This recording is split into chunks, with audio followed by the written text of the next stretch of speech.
শেষ পর্যন্ত নষ্ট হওয়া চকলেট দিয়ে কেক ডেকোরেশন করে কাস্টমারকে সেই কেকটাই সেল করতে হলো। হ্যাঁ, ঠিকই শুনেছ।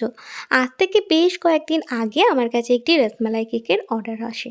তো আমি তো সেই মতন কেকটা বানাই, আর আমার কাছে মোটামুটি চকলেট কম্পাউন্ড ঘরের তোলায় থাকে। তো সেইবার আমার কাছে একটি মাত্র চকলেট কম্পাউন্ড ছিল। যাই হোক, কেক তো ডেকোরেশন করা কমপ্লিট। তারপরে যখন আমি কেকের চকলেটটা মেল্ট করতে যাচ্ছি, কিছুতেই চকলেট গলছে না। চকলেট বারবার দলা পাকিয়ে যাচ্ছে। শেষ পর্যন্ত বাধ্য হয়ে আমি নষ্ট হওয়া চকলেট দিয়েই কেকটা ডেলিভারি করেছিলাম।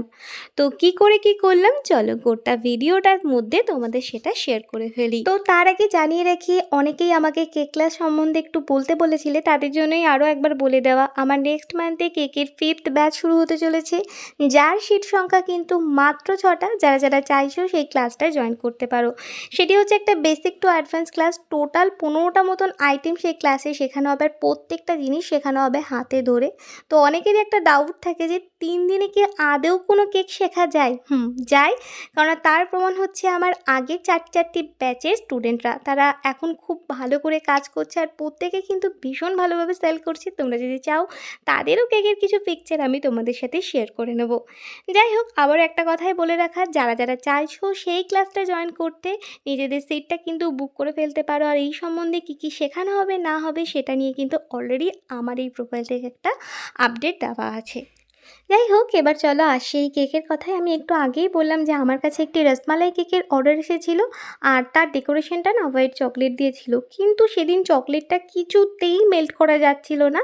মানে শুধুমাত্র যেভাবে চকলেটের ছোট ছোট টপার বানাই সেইভাবেই মেল্ট করা যাচ্ছিল, কিন্তু দুধ বা কোনো ক্রিম যখনই আমি তাতে অ্যাড করতে যাচ্ছি তখনই সেটা দলা পাকিয়ে যাচ্ছিল। তো বেশ কতটা আমি কিন্তু কম্পাউন্ড অলরেডি নষ্ট করে ফেলেছিলাম। আর যেহেতু আমার কাছে আর কোনো রকম কোনো কম্পাউন্ড ছিল না, তাই আমি সেদিন যেটা করেছিলাম সেটা হচ্ছে যেটুকুনি মেল্ট করা যাচ্ছিল, মানে ওই চকলেটের টপারের মতন, আমি সেভাবেই দিয়ে দিয়েছিলাম। তো আবার এটা কেউ ভেবে বসো না যে খারাপ চকলেটটাই আমি দিয়ে দিয়েছি। আমি কিন্তু নিজে চকলেটটা টেস্ট করে দেখেছি, মেল্ট না হওয়ার অনেকগুলোই কারণ থাকতে পারে। সেসব কারণ না হয় আমি অন্য সময় বলবো। তবে হ্যাঁ, সেটা টেস্ট করে আমি দিয়েছিলাম, চকলেট একদম ঠিকঠাক ছিল, শুধুমাত্র কোনো কারণে সেটা মেল্ট করা যাচ্ছিল না। হতে পারে আমি যে মিল্কটা দিয়ে চকলেটটা মেল্ট করছিলাম সেটাতেও প্রবলেম বা অন্য কিছু। আর আমি কিন্তু চকলেটের ডেটটাও দেখে নিয়েছিলাম, সেটাও একদম ঠিকঠাক ছিল। তারপরেও জানি না কেন হলো। যদি কারোর সাথে এরকম কোনো এক্সপিরিয়েন্স হয়ে থাকে তাহলে অবশ্যই সেটা আমার সাথে শেয়ার করো। যাই হোক, এই কেকটার সাথে কিন্তু ওই কেকটা কেউ কোনোভাবেই গুলিয়ে ফেলবে না। এই কেকটা আমার পুরনো ক্লায়েন্ট অর্ডার করেছিল। তো যেই আমি এতক্ষণ কেকটার কথা বলছিলাম তার ভিডিও আমি খুব শিগগিরই নিয়ে আসবো। তো এই ভিডিওগুলো অনেক দিন ধরে জমেছিল, তাই এগুলোই আগে শেয়ার করছি। আর তোমরা অলরেডি বুঝে গেছো যে এই কেকটা আমি কী কেক বানাচ্ছি।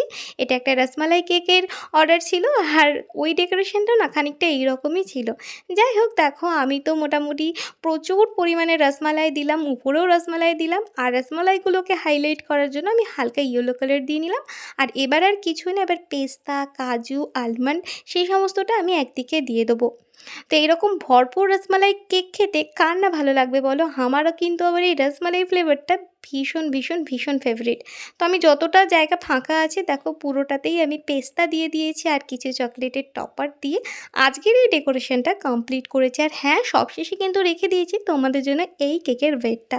তো যাই হোক, সবশেষে আবারও একটা কথা বলা, নেক্সট মান্থে আমার কেকের ব্যাচ শুরু হচ্ছে, যারা যারা চাইছে সেখানে জয়েন করে নিতে পারো। আর আজকের এই ডেকোরেশনটা কেমন লাগলো অবশ্যই জানিও। আজকের মতন টাটা, দেখা হচ্ছে নেক্সট ভিডিওতে।